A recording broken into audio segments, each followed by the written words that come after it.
These have seriously been the most difficult 7 years of my life.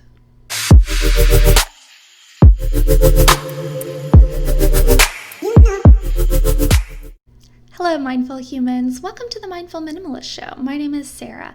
I'm a licensed educator, an expert declutter, and a mental health warrior fighting the stigma. This channel covers minimalism and mental health.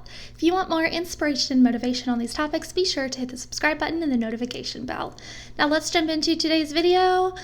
Glow up in my 20s. So by glow up, most people are talking about like someone who wasn't very attractive before, or like went through this, like awkward phase in middle school, junior high, and all of a sudden as they grow up, they are just more attractive, they find themselves, they figure out their style or whatever it may be.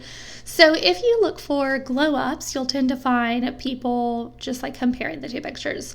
For me today, this glow up is not necessarily about my appearance, but about me as a person. So this is October, my birth month, and I am going to be turning 27. So I have changed drastically throughout my 20s. I got married at a young age, had my child at a young age in my early 20s, and so he is 3 years old now, and I have become a completely different person, but for the better. So I put in the title here, quarter life crisis. And I think we've all heard of a midlife crisis. And with that, we typically think about like older men going by sports cars, dyeing their gray hair black, or, something like that. But you can have a quarter life crisis or, really some type of crisis at any age, but it doesn't necessarily mean it's a crisis or emergency or problem like we typically think of. It can be a turning point, a changing point, a point of struggle, but then coming out stronger.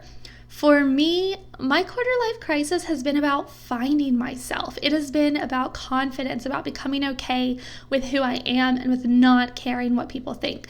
And I am still not at my goal 100% at all because I still totally care what people think about me.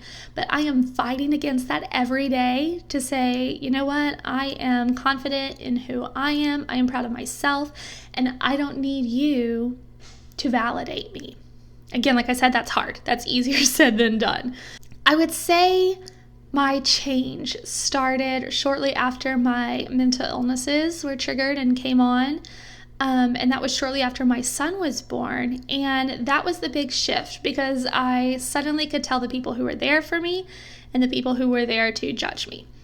And I had some really bad treatment from people. It was really, really hurtful. So I had to get to the point where I said, you know what? I don't care what you think about my mental health. And I mean, people may not even care about any of that. But that's the thing is, in our minds, we think that everyone else is thinking about us and talking about us and care about blah, blah, blah, blah, blah. We have to realize that not everyone is concerned with us. Not everyone is judging us all the time. We just need to focus on us, on being the best version of us that we can be and shutting out the haters and all the noise out there and focusing on ourselves. So one thing that has really helped me not care is therapy. I go to therapy every week. I'm a huge advocate of therapy, and my therapist currently is working with me on being myself and being okay with that and realizing I'm an adult. I can make my own choices.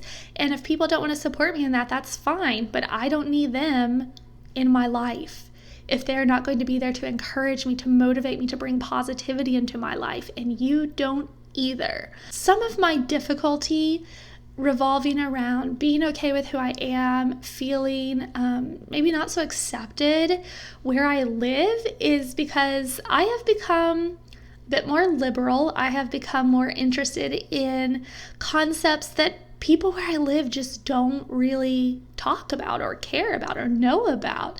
And I live in the South in the US, and I have struggled greatly to find other like-minded people. Some of the topics that I'm most passionate about: minimalism, mental health, gentle parenting, things like unschooling, yoga, just, I guess, non-traditional ways of living. I feel like not many people are interested in that or even know of what it is. So that's hard for me to feel like I don't fit in where I live, or that maybe no one else cares about the things that I care about. But I'm working on channeling that to you guys and into myself instead of worrying about what other people think or what other people say. And I would say that has been the biggest thing for me in my 20s, is learning that I can trust myself. I can be okay with being different, and what people say and what people think ultimately doesn't mean anything to me. And I'm still working on this every day. It's still a struggle for me, but I'm getting there. And I hope this can be encouraging for you if you are also out there in your 20s, or really at any point if you're a teenager and you're thinking, okay, well, I'm becoming an adult. I don't really know what I believe about this or what I should do here or whatever. You're on that same path. And the same thing if you're in your 30s, 40s, 50s, 60s, 70s, whatever. You can go through the same thing no matter what stage of life you're in. So I encourage you, with whatever it is that you're facing, with however you're trying to glow up or become the better version of yourself, I fully support you in that, and I am here for you 100%. Hit me up in the comments and we can chat, talk about it, whatever. You can also find me on Instagram at _the_mindful_minimalist_. Love to talk with you guys over there, so be sure you follow me. And make sure that you have liked this video, subscribe to my channel, and drop me a comment and let me know how old you are. I kind of want to get an idea of who my viewers are when it comes to topics like this. So let me know in the comments how old you are, or hit me up on Instagram and let me know.